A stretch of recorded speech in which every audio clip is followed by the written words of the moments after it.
এই ডিজাইনটা আজকে তোমাদের সঙ্গে শেয়ার করব। হ্যালো এভরিওয়ান, আমি প্রফেশনাল মেহেন্দি আর্টিস্ট অবন্তিকা। আজকে তোমাদের সঙ্গে শেয়ার করব আমার ক্লাসের একটা ভিডিও। সেদিন ছিল ক্লাস ডেমনস্ট্রেশন, আর বাইরে থেকে কোনো রকম মডেল নেওয়া হয়নি। আমার স্টুডেন্টদের মধ্যে থেকেই একজনের হাতে ডেমোটা দেওয়া হয়েছিল। এত সুন্দর সুন্দর আমার ক্লাসে মডেল থাকতে বাইরে থেকে কেনই বা মডেল নিতে হবে? আমার স্টুডেন্টরা কোনো মডেলের থেকে কম কিছু নাকি? না না, একেবারেই মজা করছিলাম। যারা প্রফেশনাল মডেল তাদেরকে রেসপেক্ট করেই বলছি। তারা যেরকম এক্সপ্রেশন দিতে পারবে, আমার স্টুডেন্টরা হয়তো এখনও সেভাবে এক্সপ্রেশন দিতে পারে না। আর প্রফেশনালি যারা কাজ করে তাদের কাজটা তো অবশ্যই অন্যরকম হয়।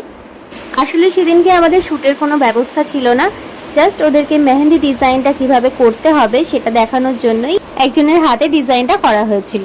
আর ডিজাইনের মধ্যে যে বোল্ড ওয়ার্কগুলো ছিল সেগুলো প্রত্যেকেই অল্প অল্প করে ট্রাই করেছিল। সবারই একটু একটু করে হাত কেঁপেছে, কাঁপাটাও স্বাভাবিক।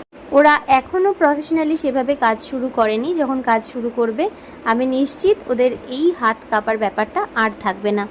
যেদিন আমি আমার ফার্স্ট ক্লায়েন্টের হাতে মেহেন্দি করি সেদিনকে আমার প্রথম দিকে প্রচণ্ড হাত কেঁপেছিল, তাই ওদের ব্যাপারটা আমি বুঝতে পারি।